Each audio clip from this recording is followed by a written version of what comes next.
I'm Maryn. And I'm Christie. And you're listening to Hung, a podcast where we talk about true crime from the court of law to the court of public opinion.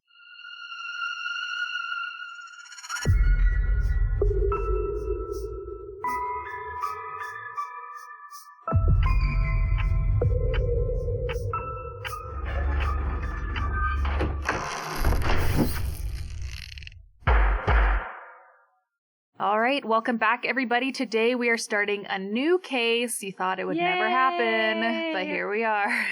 I'm not quite sure how enthusiastic I am about this one because it's going to be a beast. Yeah, yes. Yeah, that's your first clue. For those of you who are joining us for the first time, a little bit of background on what we do here at Hung. I am Maryn, and Christie is my mom. And we get to hang out all the time and talk about true crime. But we do it in a little bit of a unique way. My mom researches each case using only the evidence that's presented in court, experiencing it the way that a juror would, while I dig into everything that happened outside the courtroom. We will then compare the legal case with the broader public narrative to see where they align and where they don't. Together, we explore not just what happened, but how justice is shaped by both the courtroom and public opinion. So that being said, you may think you know this case. You may have seen documentaries, heard theories, or formed your own opinion, but we're going to take all of that extra info and put it to the side, and you're going to hear this case in a way that you may have never heard it before. On December 9th, 2001, Kathleen Peterson was found dead at the bottom of a staircase in her home in Durham, North Carolina. Nearly 2 years later, in July of 2003, the case went to trial in the state of North Carolina versus Michael Peterson. This is the case of Kathleen Peterson and the trial of her husband. So it's not going to be the Netflix version or the headlines or even the theories, just the courtroom, the evidence, and the testimony that the jury was allowed to hear, all through the scope of my mom, Christie. So today we are going to cover opening statements, and we're going to cover 5 days of trial. Do you believe me? I am so impressed. 5 days, guys. We're going to do it because otherwise we will be here for a year trying to finish this case. Yeah, so it'll be the first responders, some financial people, and a couple of coworkers of Kathleen's from Nortel. That's where we're going to get to today. See, how do we weigh out what we learned so far? So now we're going to invite my mom to step into the jury box. Okay, just like every case, we're going to start with the opening statements from the state and then the defense and my takeaways and impressions. Specifically, the prosecution is saying this is what the evidence is going to show. And I don't know, sometimes I feel like the defense says a whole bunch of stuff and it may or may not be about what evidence is going to show. But in this case, the state, their opening statement was about a half hour long. And then the defense comes on and their opening statement is an hour and a half long. So, oh my gosh. Yeah. So I'm like, okay, that's a lot of theory that they're throwing out there. It does sound like maybe they're going to put on a defense case. And so maybe that's why this is so long. The state, they start with talking about the 911 call. Michael Peterson calls 911. He tells them that his wife has fallen down the stairs. She's still breathing. She needs an ambulance. A few minutes later, he calls 911 again, asking, where are they? And says that she's no longer breathing. He hangs up. So no instruction about CPR is given, and it doesn't seem like that was attempted at all. EMS gets there shortly after. They find Kathleen at the bottom of the stairs. According to the state, all of the first responders felt like there were things that were suspicious about the scene. They go initially to assess her as if this was an accident because that's what they were told. But like in the back of their mind is like, I don't know, something doesn't seem right here.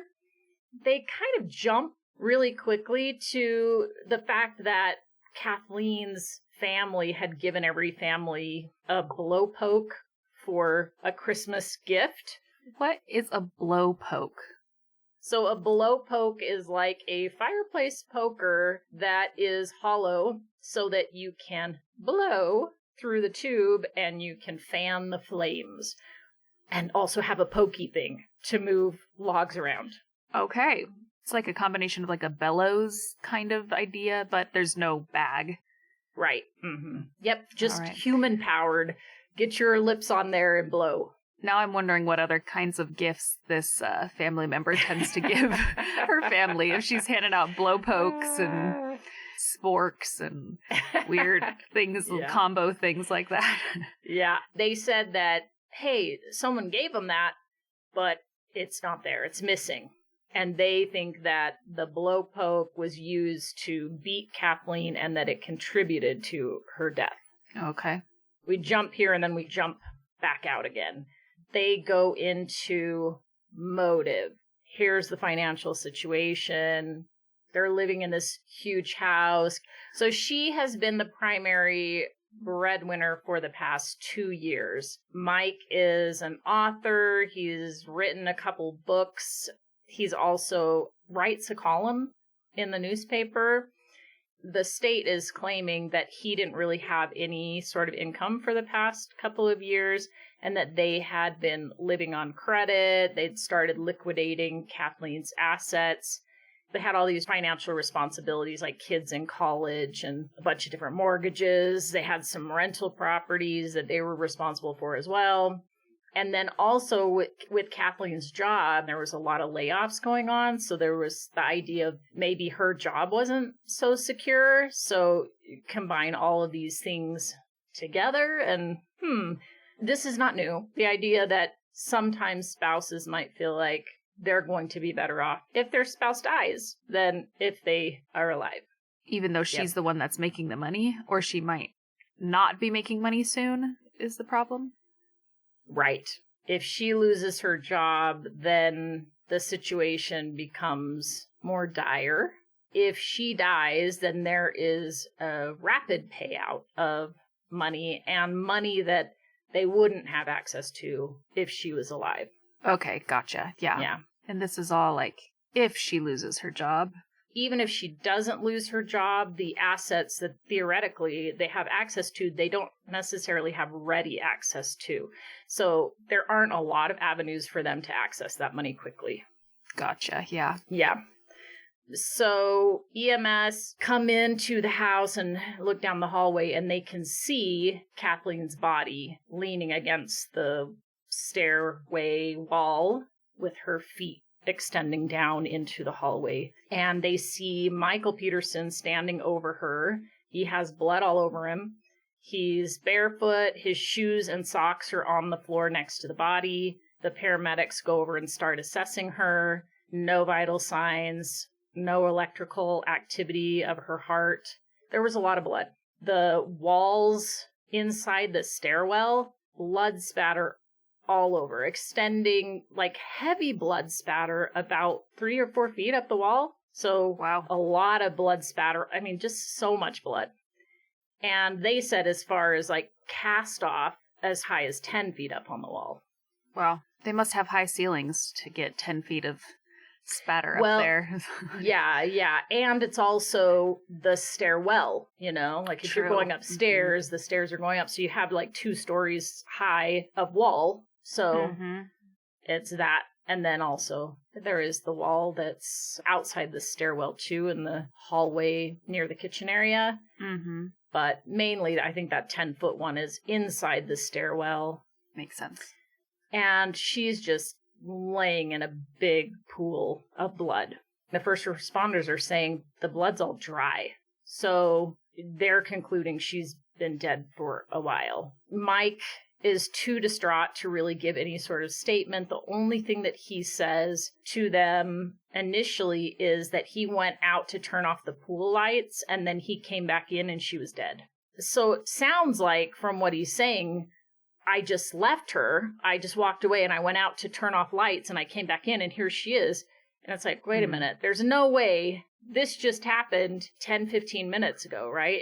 Like they got there 10 minutes after the 911 call. So this is too short for the blood to be dry and this just barely happened and she was just breathing a couple minutes ago. That does not line up at all. yeah, that doesn't make sense. And he doesn't make a different statement until quite a while later. So then the story changes as to what happened. And now all of a sudden there's a longer span of time between when he last saw her and when he found her. Yeah, that's never usually a good sign. So Totally. And then more things that they found strange about the blood were they could see some blood tracks kind of close to her body, like someone was pacing around right next to her. And they wondered, well, do those tracks lead anywhere? So we'll talk about that when we have those witnesses up. But seems like maybe staging the scene, doing some stuff more than just calling 911 and being there next to her body. It didn't really track with that either. There was also blood spatter on his clothes that didn't match with contact type of blood transfer. It was more forceful spatter that would penetrate deep into the fabric. And that didn't really match up with what his story was either. There are 7 different lacerations on the back of her head. There's just no way, in their opinion, that all of this blood spatter came from an accidental fall, which I can see their point. So, yeah, I couldn't imagine 10 feet high worth of blood spatter from falling down the stairs. Right. It's crazy. And even if you can explain that somehow, even the blood spatter that is pretty low on the wall, it's a lot and it's actually pretty high. How does all of that get there from a fall? It is pretty hard to imagine any sort of explanation that would account for that. I feel like when you see it happen in the movies, right? Somebody falls and then, maybe they crack their head and there's like a pool of blood that starts to like come out and surround their head. And 7 lacerations on your head is crazy. I mean, I could 100% understand walking into this scene and thinking, whoa, wait a minute. Right. You fell down the stairs? I don't know. Like, how many times did you fall down the stairs? Right. I mean, where are you hitting? It is bizarre. And I do feel like, okay, I'm keeping my mind open because I'm assuming the defense is going to present expert witnesses too. And if they're able to That is a bold assumption. Based on most of our last experiences with defense cases, or the lack thereof. Right. Yep. Yeah. I mean, it's like, okay, well, if you can show me, is there something that I'm not seeing here that explains this? Right. What I'm seeing? Right. I can't imagine what that would be. For sure. And I think that, again, my experience is what I've seen in movies or TV shows. Right. Maybe a EMT or somebody like that who responds to calls like these. Maybe they've seen multiple cases of people who have fallen down the stairs. And maybe this is normal looking, or maybe it is totally abnormal. Obviously, not saying that doesn't mean there's not some other explanation, but I can definitely understand walking in and thinking, ooh, this does not look right. Yeah, totally. Yeah, I mean, I get it. I'm looking around too. Like, yeah, I understand why they're thinking, something seems very off here. So the state says either she fell and he beat her with the blowpoke, or he just beat her with the blowpoke. I don't know. Right. But I mean, I think they're like, well, she may have fallen too, right? She may have fallen as part of it, but we don't think... Maybe she fell when he was pursuing her with a blowpoke and she was running up the stairs. He's blowing through. Little darts, blow darts. Oh my gosh. Yeah. Okay, so the defense starts out with that very first 911 call. We're going to insert that in here. They're setting it up as, listen to this frantic husband who's upset at just finding his wife at the bottom of the stairs. So listen, get your own impression of what this 911 call says to you. And I'm going to share what the 911 call said to me. 911, where's your emergency? 1810 Peter Street, please. What's wrong? My wife had an accident. She's still breathing. What kind of accident? Still on stairs. She's still breathing, please. Is she conscious? What? Is she conscious? No, she's not conscious. Okay. How many stairs did you fall down? Huh? How many stairs? Stairs. How many stairs? Calm down, sir. Calm down. No, 15, 20, I don't know. Please, get them in here right away. Please. Okay, somebody's dispatching the ambulance while I ask you questions. It's awful. It's a force kill, okay? Please, please. Okay, sir, somebody else is dispatching the ambulance. Okay, is she awake now? Hello? Hello?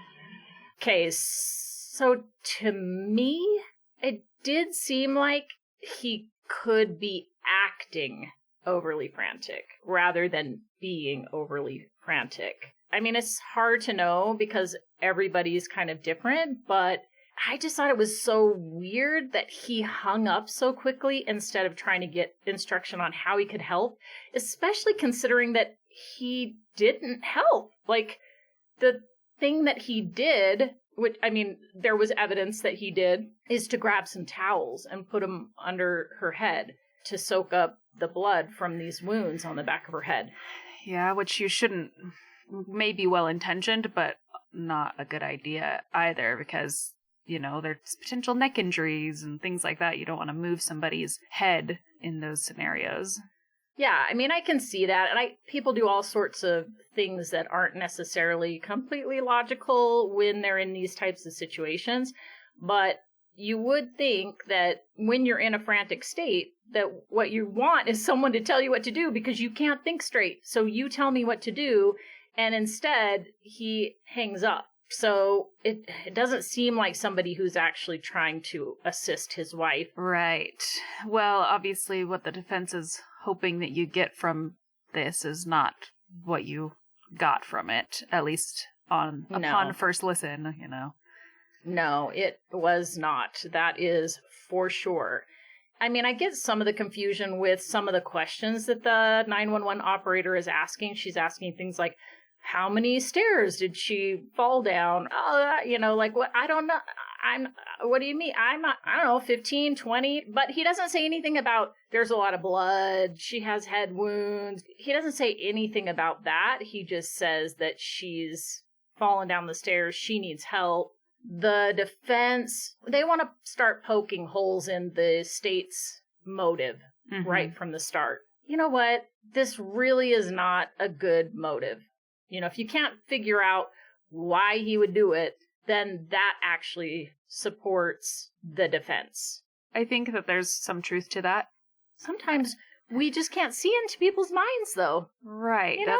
Like, sometimes the motive doesn't make any sense, and there's no connection. If the state can prove a very solid motive along with evidence, then it makes their case stronger. If they can give you a motive, but no evidence that they did it, then, yeah, I guess you could think of a motive for anybody to kill anybody in some ways. Right. If you don't have a motive, you've really got to have strong evidence that says, we don't know why this person did it, but it's clear they did. Like, if you have evidence, being able to match that with why they would do it definitely makes a stronger case. Yeah. So as far as the lack of motive when it comes to money, when they met, Kathleen was a new employee at Nortel. She was only making $37,000 a year. So he's not seeing this cash cow right from the start, right? But, like, is anyone thinking he picked Kathleen so that later he could kill her? Because I can see she's going to make me lots of money. I'm like, it's usually things that develop during the relationship that lead someone to end up making the decision to kill their spouse. So it's not what there was at the beginning of the relationship, because usually that's the best time of your relationship, as far as emotions go. Mike, on the other hand, had written a book. It hadn't sold yet. So actually, neither of them had reasons to want to be together financially, because they were both pretty much broke. Mm-hmm. And actually, I'm like, well, maybe that's still a motivation for Mike, because he hasn't made any money. At least she's making some money. Mm-hmm. But a couple years after they meet, his book is published. And with the money that he makes off of the sale of that book, he buys their house, which is a 10,000 square foot house. And he pays $600,000 for it. And that was all his money. Wow. I'm having looked at houses recently. $600,000 for a 10. What'd you say it was? They would not buy that much house these days, right? How many square feet did you say it was? 10,000. 10,000 square feet. I'm pretty sure the house down the street is selling for $400,000, and it's like not even 2,000 square feet. Wow. Like, oh my gosh. Yep. That's crazy. Times have changed. This was back in 2001. Yeah, so, for sure. like 25 years later. And yeah, I mean, this would be like a probably at least $1.5 million house at this point. Right. Yeah, at least, I'm sure. So let's see what Zillow says. Oh, I was wrong. You want to take a guess at how much it's cost now? The $5 million estimate? Oh, no. $3,500,500 is what it's saying. So about $3.5 million, which I was like, oh yeah, 1.5. But it also was on a 3.4 acre lot. Right. Yeah. Well, when it was last bought in 2020, it sold for $1.6 million. So it's gone up a lot since then. Yeah, I wonder if they've done some renovations and stuff. So a little backstory about them. When they met, they were both still married. Kathleen was separated from her husband, but they hit it off. They felt like soulmates. They could finish each other's sentences. They start living together the following year. Mike had 2 adopted daughters, 2 biological sons with his first wife, and Kathleen brought her 1 daughter from her marriage. And they never had kids together. No, they never had children together. So eventually all 5 of those kids, they're living in the house with Mike and Kathleen. And the 2 girls that were adopted, we're going to just call it, they were pretty young at the time that they started living with Mike. And so they pretty much grew up with Kathleen as their mom. Kathleen's daughter from her first marriage is Caitlin. And the defense in their opening statement, they read an essay that was written by Caitlin about 2 years before her mother's death. So it's like a college essay or a high school essay or something like that. And in this essay, some of the things that she says is, Michael Peterson stopped my mother's tears. She'd listened to her mom sob every night for a year after her father left, and, quote, Mike was able to restore her strength and confidence and show her that she could find true love. From the beginning, I was in debt to Mike in my heart and mind for bringing back my mother's happiness. And she also mentions how all the kids referred to Mike as Super Dad. Mm-hmm. And then the defense turns around and he notes that 4 of the kids, Mike's 2 sons and the 2 adopted daughters, are sitting behind Mike on the defense's side. Mm. Kathleen's daughter, Caitlin, is sitting behind the prosecution. Yeah. I think it's kind of weird that they're reading this essay from Caitlin about her feelings towards Mike 2 years before her mom's death. Now she's sitting on the side of the prosecution, and they're reading these words as if that's the way that she feels about him now. It just feels kind of insensitive. Right. And then they go and turn and point them out, but the one who's written the essay is actually not behind them. Right. It's like, yeah, and they're saying like, oh, it's so sad that this case has torn this family apart, and now there's this division. I don't know. It just feels like they're using Caitlin's words against her in a way that she might not approve of now, which, I don't know. I doubt they're like, is it okay if we use this? And she said, oh, yes, please. Probably not. Right. Or saying like, you changed your mind. I don't know. It's just... I mean, they were it's weird. using it as like, oh, they just loved him. They thought he was so amazing. Even Caitlin thought he was amazing until now. Right. Kind of a condemnation of the state. Look what they did to this family. They're tearing them apart because they arrested Mike. Mm-hmm. You know, which that could be the case. We've seen that, like the Farias and his stepdaughters. Betsy's two daughters, Mm-hmm. you know, when he was accused and then they're torn and they're testifying kind of against him and unsure about things. And it did destroy their relationship. So, yeah, I mean, if he's innocent, then the investigation and the trial is putting a wedge in there. If he's guilty, well, he did it himself. So Right. Yeah, for sure. They also are saying, well, there was money that was coming in. Mike had just gotten a call from a co-author of a book saying that some Hollywood producer wanted to buy rights to make a movie based on their book. And so, like, hey, they weren't stressed. Things were looking up. And which I'm sure the defense is saying, like, well, he didn't need a cash cow. He had one coming in. Exactly. Or hoped to, so it wasn't like, you know. Exactly right. Yeah. So they're saying, well, everyone that talked to them, the co-author the day before, they seemed great. They were getting ready to go to a Christmas party. Everything seemed fine. The co-worker of Kathleen's who talked to her Saturday night, hours before her death, she said she sounded fine. Everything seemed good. Didn't seem to be any problems.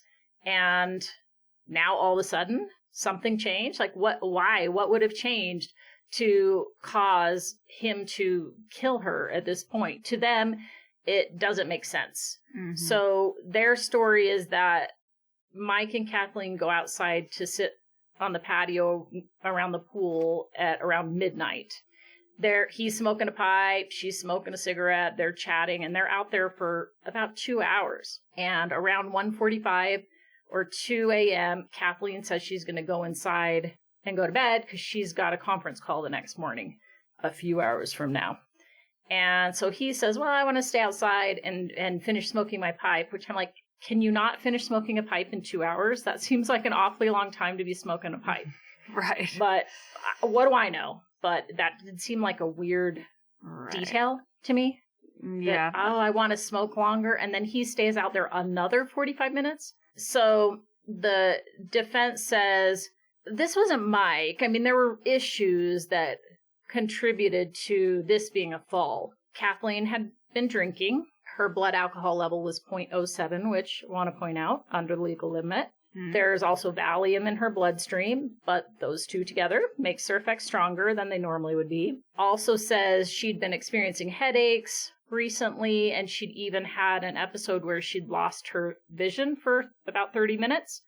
Oh. And yeah, she'd been assessed, and they diagnosed it as an ocular migraine.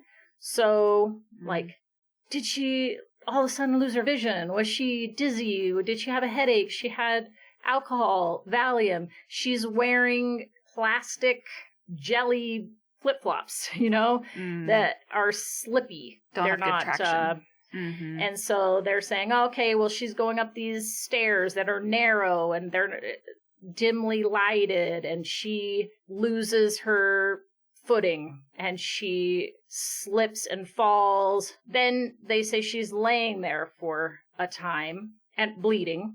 And then she gets back up, and so she slips in the blood, falls again, and they say, well, all of those injuries, they can all be explained by these multiple falls where she's hitting these different surfaces. Their experts are going to say so. He says that the police had a bias against Mike from the start because of that column that he wrote for the newspaper. He was very critical of police and had written this searing article about how their solve rate was 5% or something like that. So the defense is saying that they saw him, oh, this is Mike. We don't like him. He says rude things about police. Therefore, we're going to look for stuff to prove he's guilty of doing this. They had a prejudice, is what they're saying. Well, Which I don't think you have to have a prejudice to look at that scene and say, something doesn't seem right here. to at least investigate it further, right? Yeah. Yep. Yeah. I'm sure police get a bad rap from different people all the time. You would hope that their commitment to being good policemen and helping others would hold over any of that, right? Like, Right. that's what they're supposed to be committed to, helping anyone, whether they like them or not, right? Right. So, not Yeah. saying that police are never corrupt or they never do the wrong thing. Definitely not, but I would hope that's the goal, right? Right. I mean, and the reality is everyone does have a natural bias, even if you're trying not to be biased. So I think looking at the scene itself is enough to say, maybe I'm starting to think a certain way. I mean, but that's assessment, right? That's what you're doing. You're assessing, and maybe your assessment isn't accurate, but that is your job. Did they have some sort of compounding prejudice because they knew who Mike was and they maybe didn't like him? Maybe, but I don't know if that would be strong enough to get these people to do things differently than they were, especially the first responders, the paramedics and stuff. Like, why would they be acting on that? They're just there to try and assess her and see if they can help revive her, give her whatever medical attention that she needs. So it's a little bit different than being police officers whose job is to assess if a crime has occurred. Like, paramedics aren't trying to do that. Right. And, I think everybody kind of has the bias anyway that if a wife dies, that the husband may have something to do with it, especially if he's anywhere in the vicinity when it happens. So, yeah, for sure. So, again, law enforcement had tunnel vision. They were focused on Mike. Everything that they're doing, they're trying to frame in a way that shows, hey, he did this. And another evidence of bias, in his opinion, is the fact that for the first time ever, they call the grand jury in from their Christmas vacations and this break that they're on just to hear this case to issue a warrant for Mike's arrest. And he's arrested before Christmas, and he's in jail until I think he's released on New Year's Day or something. So it's like, woe is the rush. He also points out that the death investigator comes out and he looks a little bit at her body and the scene and makes an initial assessment based on the reported facts that she fell. And he does say in the initial report that it appears to be a accidental fall. But then January 15th, which is over a month later, he changes his assessment, and on the report, he crosses out his initial statement that he made about an accidental death and says, after completion of the autopsy exam and a review of some photographs provided by Durham PD, the injuries are not consistent with an accidental fall down the stairs. The findings are suggestive of blunt force trauma injuries seen with the head striking or being struck by a blunt object. So he says, well, at first he said it was an accident, and then the police got to him, convinced him to change it to being homicide. And then they bring in that the state is going to pull in this other case that has nothing to do with Kathleen's death, that there was a death that occurred in Germany 18 years prior that also had to do with someone falling down the stairs. They said the state's going to show you a picture of a person that looks a lot like Kathleen. He feels like it's kind of biasing the jury and trying to make this link that isn't really there. It's not the same thing. It was shown that she fell down the stairs after she had a brain hemorrhage or something, and there was a lot of blood. He wasn't there. It doesn't match. It's not the same. This was a natural death, and they're going to try and make you link these things together so that you say, oh, hey, this, that. There's a pattern. And I do think, well, the potential was this an idea for Michael that, oh, hey, here's this case of someone I knew who fell down the stairs and it was an accidental death.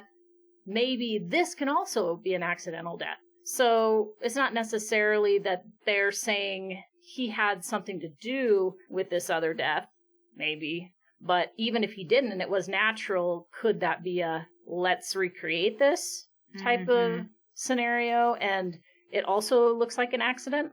Right.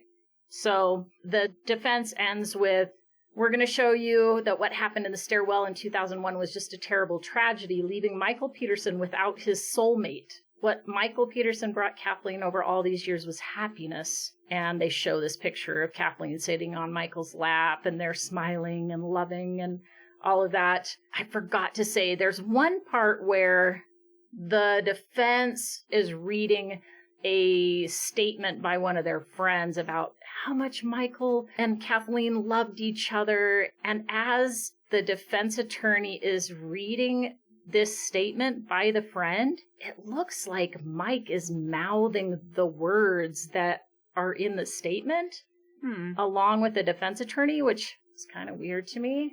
That is strange. Like, I mean, it doesn't mean anything necessarily, but it's weird that he's quoting it along with him in a way, like, I don't know. That just kind of really freaked me weird. out. Yeah, that is strange. Yeah. So this is how they close. Now it's been 2 hours of opening statements, which y'all can identify with because it's also been long.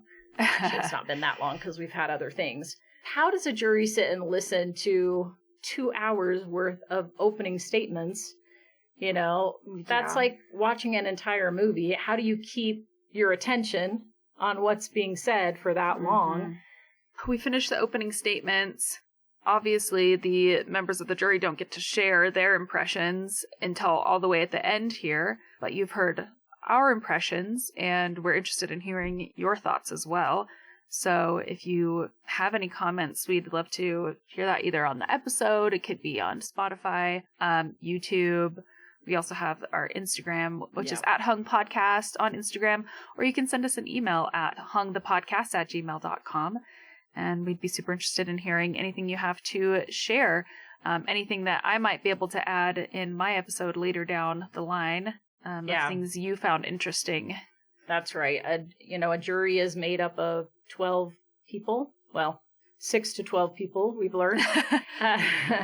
And so there's always going to be different viewpoints, and that's the value of having more than just one person on a jury. So if you want to be jurors number 2, 3, 4, 5, whatever you want to put in your comments, please do. We want to hear them. That's right.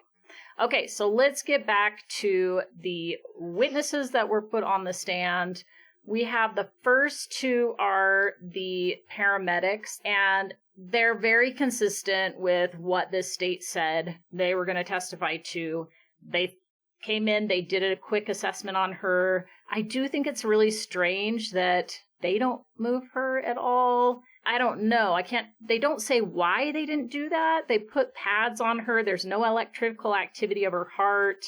But he said that she was just barely breathing a few minutes before. So it seems strange that they're not at least attempting CPR. So what was it in their assessment that made them decide they weren't going to do anything? They don't ever say why. Like, oh, because she was in rigor. Oh, because she had lividity. Oh, because there was so much blood loss. They don't say any of that. They don't do CPR at all or anything?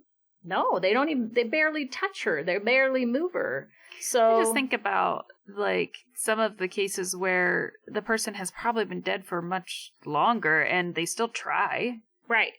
At least for a little bit like you said, based on their knowledge, she was just breathing a couple minutes before they got there. So that's really strange. The best that I can gather is right from the start, they're also feeling like something is off here with this scene. There's all this blood and it appears to be dry. We're not getting blood transfer on our gloves, on our booties, on our equipment. They say that it's dry in their testimonies. In their testimonies, they do. Yeah, they do. And so is that what made them decide not to do something more, or because they just thought it looked suspicious? And so, right. Well, just because somebody you can turn a murder into an attempted murder if you try CPR. So they're like, I don't know. That seems strange to me. Yeah, just because somebody died under suspicious circumstances doesn't mean they don't deserve you trying your best to save them. Right. Man. So I was curious. I wanted to know what their reasoning was of why they didn't do anything more. And no electrical activity of the heart is not a reason to not do CPR. That is like a reason to do CPR, actually. Yeah. Yeah. That just seems a little bit strange to me. When EMS arrives, Mike's son, Todd, arrives right about the same time as the ambulance. So he comes in with them, and he is on scene as they're assessing Kathleen. Both of them are allowed to go over to Kathleen's body. Todd kind of gives her a hug. Mike is down holding her hand and crying over her and doing whatever. And the defense says that they're trying to coax Mike away from the body, and he doesn't want to go, clinging to her, and that Todd has to forcibly pull Mike off of Kathleen. And this is how the cast off occurs. That he has blood on his hand, and his arm flings back behind him as he gets yanked away from Kathleen, and it flings this blood up to 10 feet above the body. That's a lot of things that have to happen very specifically to make it work, which is interesting. It could be that those things happen in that exact way. Sure. But the defense has a confusing argument to me in their cross-examination. They're asking the witnesses if they can prove that the blood was dry. I guess I didn't say in their opening statement that they're basically saying, well, of course the blood is dry. That matches with his story. It's been 45 minutes, an hour since he last saw her. She fell down the stairs. She's been laying there bleeding out. She is dying. He comes and finds her. That matches up. If it was still wet, that's where it would be weird.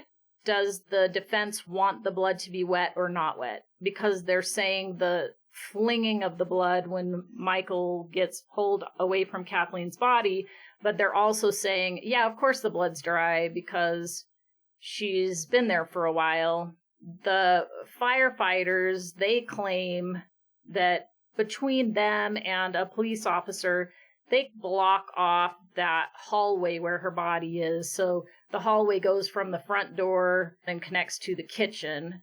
So they have a law enforcement officer placed at the kitchen side of that hallway, and then they have firefighters placed at the door side of the hallway so that nobody is passing through that area. But of course, we know that they do allow Michael and Todd to go into that space at one point and then come back out of it. So that was probably a misstep. But there were also 3 friends / neighbors that came into the house that saw police there. I think Todd was with a girl, his date, that they were coming back from a party. They both came into the house. There was a neighbor that came over, and then one of Todd's friends who was like a medical resident or something, she also comes in, and she's, I'm a doctor, let me help, kind of thing. I'm like, dude, get out. I mean, there are people there. Right. They're what are you going to do? Not saying you shouldn't offer your help, but when EMS is on scene and they're assessing and working, this is what they do, Right. So, yeah. But those people were around in the house too, so the defense claims the scene was not well controlled, therefore it was contaminated. Right. They all say that Michael had a lot of blood on him, especially on his shorts, but one witness in particular said that his shorts appeared damp, which to me, damp is different than they were saturated with blood or something. I'm like, they were damp? What does that mean? That sounded more like water, Yes. But yeah, no, that doesn't make any sense. That does not seem like they're talking about blood if they say that they're damp. Unless they say that there was a blood spot on his shorts that appeared to be damp. Right. His shorts appeared to be damp is like, were they covered in blood? Then maybe it's talking about blood. But otherwise it's like, are they claiming he showered and his shorts are damp? Did he jump in the pool? Like what? Right. I mean, North Carolina is humid. Is it like, what do they mean by his shorts are damp? Yeah, I don't think that just it's obvious enough a connection to blood. No, I agree. And I'm like, maybe it was just a bad choice of words, but it doesn't bring up the image of bloody shorts, it brings up something else. So wet, but yeah, right. And there's something about the word damp. I don't know. It's There's like something sweaty about gym that. shorts. Yeah, right. I'm like, ooh, damp. All of those first responders and the firemen, I felt like they were very sincere. It didn't seem like they were trying to embellish or add anything to their testimony. They're pretty much like, I'm just telling you how it is and what I saw, right? Right. Then we're going to switch into financial details. We've got a witness that is from Nortel's HR department. And Nortel, if I haven't said it, is the company that Kathleen worked for. She just kind of goes through, here's what Kathleen's benefits were with the company. This is the money that she could access when she's alive. This is the money that could be accessed if she died. And basically, she was worth around $2 million to Michael if she died. Okay. That money, they couldn't access $2 million if she's alive, because part of that has to do with her life insurance policy. Mm-hmm. And part of it has to do with her being able to cash out her, well, not her, Michael cashing out her pension because she's dead. And also accessing her deferred compensation, which for the past 2 years, she had been deferring 80% of her income to this deferred compensation so she could access that money later. But there are rules around when she could access it, how much she could get at a time. But a surefire way to just get all of that is she's dead. And then all that money goes to the beneficiary, which Michael. Yeah, that is, I mean, it's interesting for somebody to defer 80% of their paycheck and they're the only one making money is an interesting choice. I mean, I don't know how much she was making, but enough to live off of 20% of her paychecks. Yeah, you'll have to do some math. So she made $145,000 a year. $145,000 a year is not nothing, especially even today, you know. Mm-hmm. So almost $30,000 a year, which is less than I make, but I mean, maybe in the time that was enough. Mm-hmm. Right. Well, so she had done that for 2 years in a row, but at the end of each calendar year, they have to sign what they want to do for the coming year. And it was the same month as her death in December of 2001. Her death was December 9th. So just recently, she had signed for the coming year, she only wanted 10% of her income deferred. Okay. So I don't know her if they felt paychecks were going to be like $1,200 a paycheck. I'm like, that is not a lot of money. No, that's not a lot of money. To support two people in a $600,000 house at that time. And right. Yeah, and I don't know if they're like, hey, let's build this up. This is kind of a plan, and they were already deciding we were going to do that. But it does seem like, if not, there was a switch up that happened right then, that all of a sudden they're realizing, yeah, we need to start actually getting the money that Kathleen is making. And so she had switched it. You know, what does that tell us? Either they were feeling the stress financially, or they said, yeah, we built up a nest egg. We're happy with that.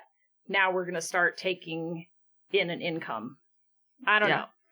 Yeah. So her life insurance policy, basically Nortel had a standard plan based on their annual salary. So I think it's like the standard would just be they get their annual salary.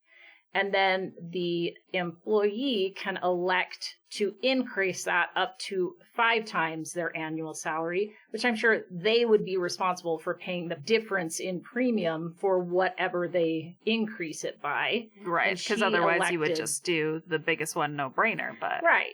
Yeah. And she elected to take 4 times of her annual salary, so that was just under $600,000. And the beneficiary would be Mike, supposedly. But there was a little bit of a glitch in that because there were 2 different beneficiary forms. The most recent one listed Mike as her beneficiary, but the problem was it was not dated and it was not signed. Oh. Yeah. And then the previous form was dated and signed, and it was her first husband that was listed as the beneficiary. Eek. Yikes. I mean, chances are she wasn't intending to keep her first husband as her beneficiary. No, I'm sure not.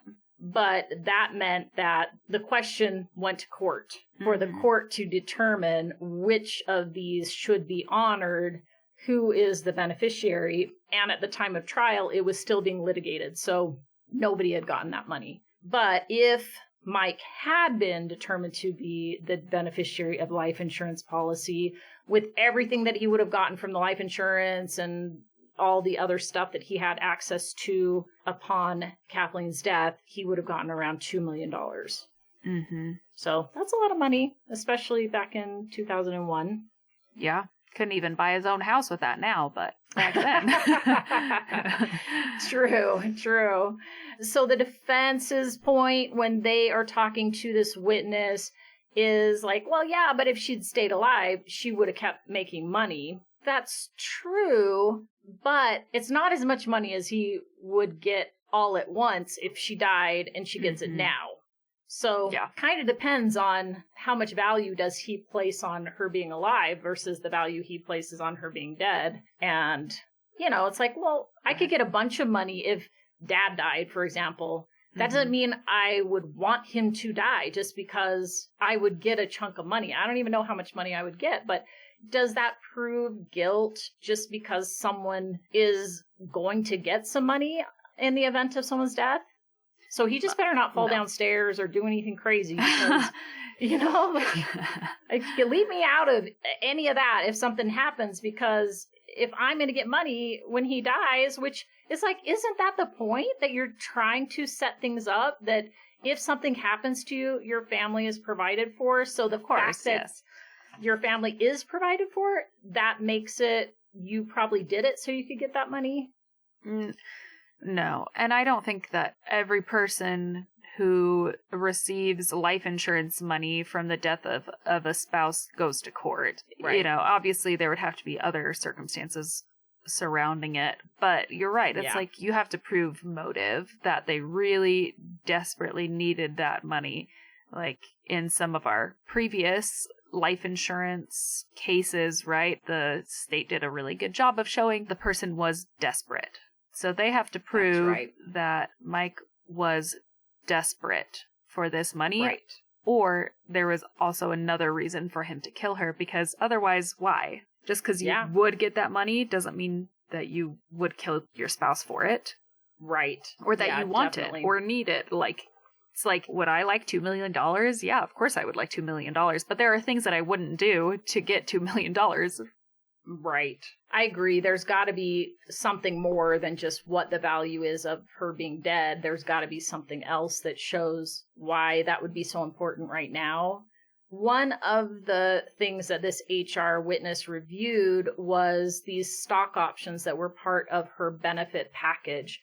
Over the time that she worked for Nortel, at some point, she was given stock options each year, right? That said, hey, you can buy this many stocks if you want at this current price. She had to wait, I think, like 3 years or something before she could use those stock options.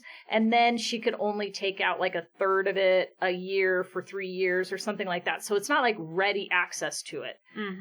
You can't take all of it at once. You can exercise that option on a schedule. And then it does expire after, say, 10 years or something like that.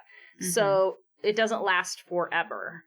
And when she got her first stock options, the stocks were valued around like $4 a share or something like that. And later on, the value of those stocks goes up to over $50 a share. So if she had cashed out those stock options at the height of the market, they would have made around $2 million. But they didn't do that, you know, because they're probably like, hey, you know, it's almost like gambling. It's just going to get bigger. It's going to get bigger, more and more and more. But instead, it crashed, and it crashed pretty hard. At the time of her death, it was back down to like $5.85 a share or something like that.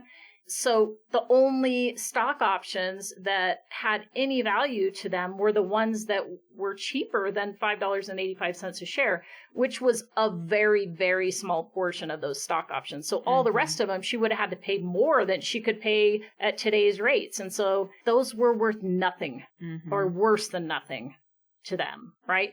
In the current day, which I guess you could say, is that a reason to delay killing your spouse because maybe things get better and then you can actually use those stock options? I don't know. And this is the thing. You have the option to buy them, but you have to buy them. So you have to put money in or you have to borrow money to buy them. And then to make the money, you have to sell them. Does anyone want to buy those stocks when they've crashed so hard? You know, so there's no guarantee that someone would have bought those from them and they would have had to invest and take the risk of buying those stocks themselves to see if maybe someone else would buy them at the going rate, you know? So I think it was like maybe $40,000 that they could have made if they bought them at that lower price and someone was willing to buy them at the current market shares. So even though they had years and years of these options that they could exercise, they really weren't worth much. Right. Currently. The defense is pushing like, how come you're not including these stock options as part of their assets? I'm like, well, I can tell you why. Do you want me to get up there and tell you why? You know, it's like, come on, but they could have. I'm like, yeah, I mean, that's just based on a lot of could? Sure.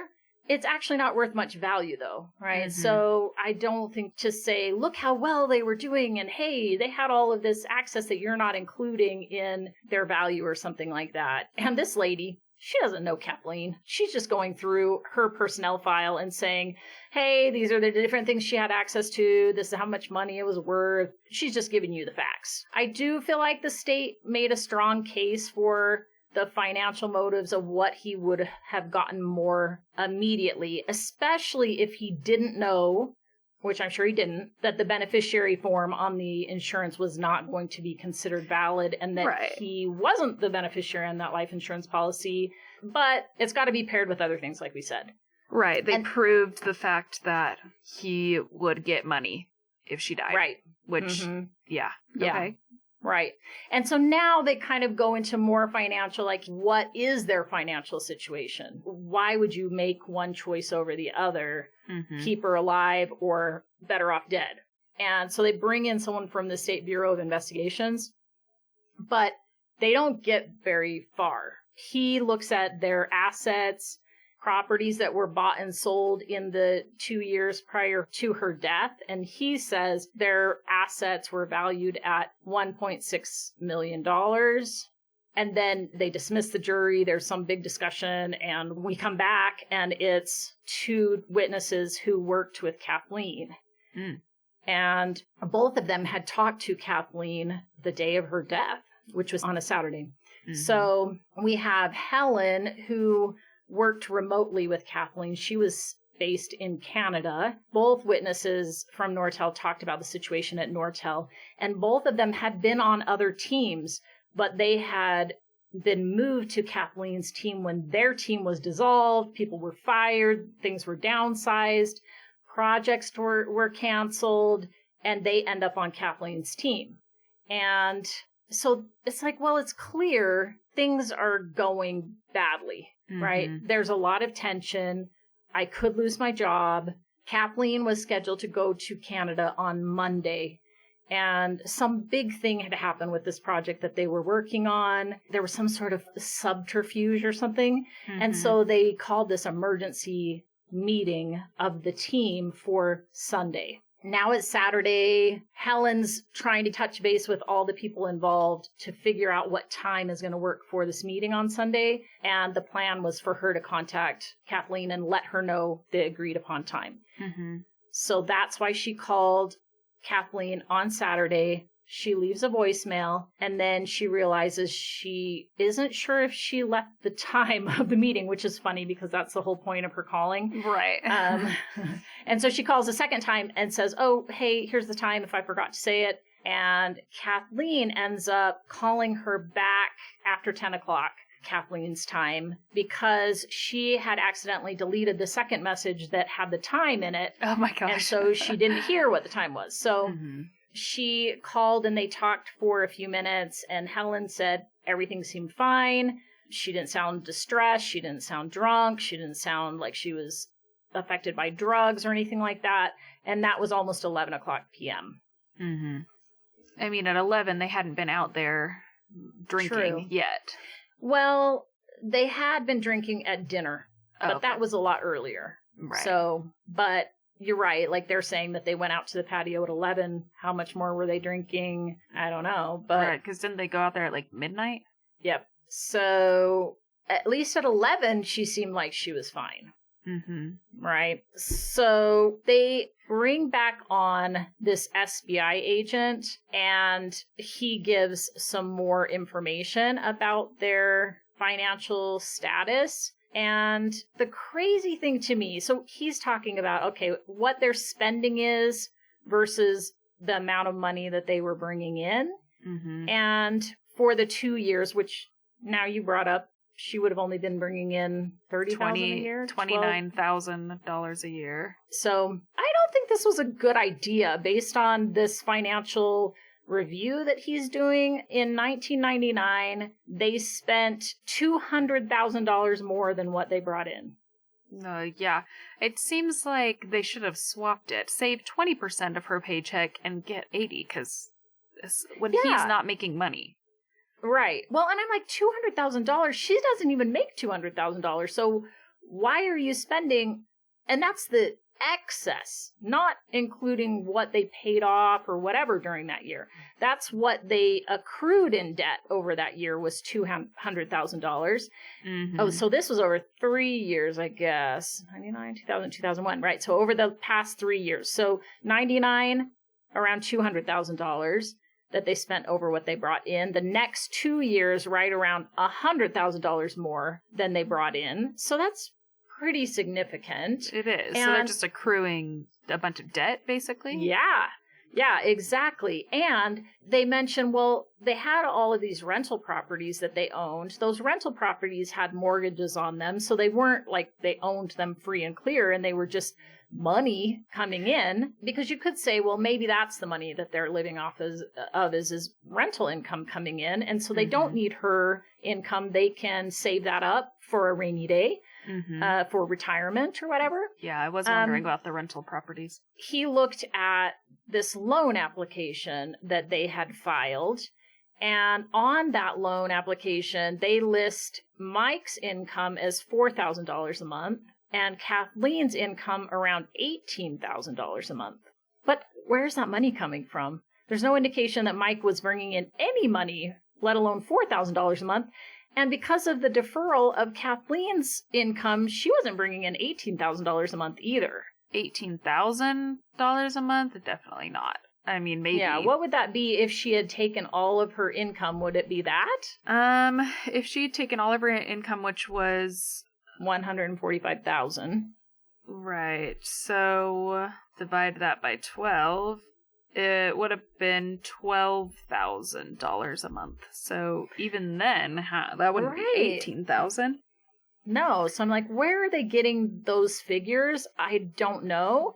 So on this loan application, it sounds like we're rolling in money. We're so comfortable. But, it's like, okay, I don't know. But they also had 20 credit cards. Whoa. Yeah, 20 credit cards. 6 of those were Kathleen's. 2 of those were a joint credit card. And then all the rest were Michael's credit cards. And on those credit cards, $142,000. Okay? Current balance at her debt. The defense says, well, yeah, they put money on the credit cards, but they paid it off every month. You're not paying off $142,000 in that month. Now, maybe this was the one exception. Well, this month we know we're not going to pay off the $142,000, but all the previous months we paid off whatever the balances were. And just this month we racked it up. Right. I mean, it was Christmas time, but man, that's a good Christmas for somebody. Yeah, right. And the other thing was like, okay, so they have these different assets that maybe in total they have $1.6 million or something, but some of those assets are not liquid assets, right? So you've got liquid, you've got semi-liquid, and you've got hard assets. So liquid would be things you can access right now, cash in the bank, or, if you can cash out a CD or something like that. But the other thing would be stocks that you have to trade it out, and that takes a little bit of time. And then if you have land or property or stuff that you're willing to sell, well, that takes a lot longer because you have to find people to buy it and, all of that. So in liquid assets, they had around $900,000, which is not bad. Right. And that's also assuming that they want to sell all their stuff to access these assets, right? I mean, right. It's like, well, I really think of an asset as something that is an extra thing. If you have to give up all your stuff to have money, but then you're like, yeah, but I also have to live somewhere. Yes. So I need to buy a different house. Of course, they didn't need a 10,000 square foot home, No. But yeah, the defense says that the guy is undervaluing what the properties were worth. And he says, well, I use the tax assessed value because there weren't appraisals on every property. So to keep it consistent, I put the tax assessed value and noting that the actual assessed value would be higher than that. But this keeps it consistent across all the properties and gives you an idea. So I don't know. We have to weigh, does that go more towards the defense's argument or towards the state's argument? I'm not sure yet, but the second Nortel employee, he also just talks about, he's a lower level employee even than Helen was, and definitely than Kathleen. There were stresses. Everyone's talking about it.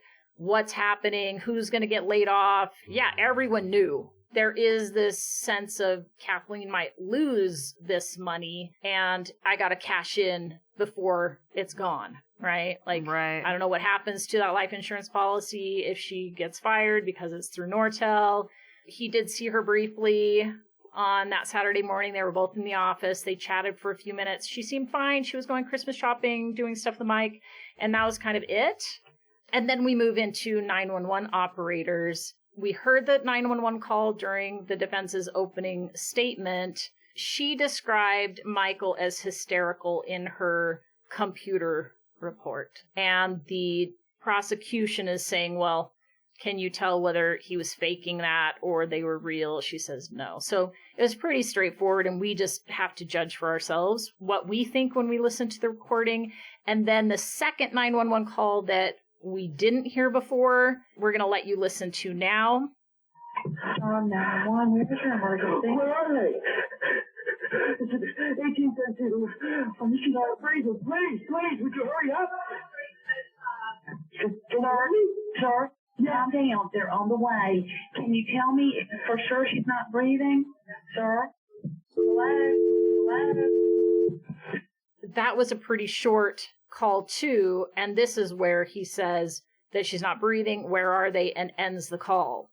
Right? So the defense gets her to say that, hey, she was trying to get him to calm down, and why? Because he appeared hysterical. So trying to build this case that he really was hysterical because he just found his wife, and that shows that he is innocent, right? Right. I mean, I certainly can't imagine hanging up a 911 call until help arrived. Again, who knows? I don't know what I would do in a real scenario, but I can't imagine that. I can't imagine being like, well, hurry up and get him here. Hang up. No, I'd want to stay on the phone until I had help from somebody else. Yeah, definitely. I think, the 911 calls are always interesting to listen to and see what your takeaway is from them, because there are some that I definitely agree. They do sound weird. They don't sound like what you think they should. And I feel like Michael's fall into that category, that maybe he's just a one-off and there are outliers and people who respond differently and you can't tell. But I agree that it does sound weird compared to what you would expect a 911 call to sound like, and what you would expect someone to do during a 911 call. Right. So with that exciting listen to the 911 call, we're going to end this episode and come back next time to talk about the detectives and officers on the scene and what their assessments were of the situation. So again, tell us, when you listen to both those 911 calls now, What's your assessment? Do you agree with us? Do you have a different opinion? Right. And if you know a lot about this case, how much of that knowledge affects how you view the 911 call? And if you know nothing about this case, what are your first impressions when you hear that 911 call? That's true. I would be interested to know if you are familiar with the case or not when you share your opinion about it. You know, because if you are familiar, yeah, maybe it's something different. If you're not, I'm curious what your take is on it. Yeah, and we're happy to receive both of those comments. I will be filtering through them so that Mom doesn't get any spoilers, but that's right. That's right.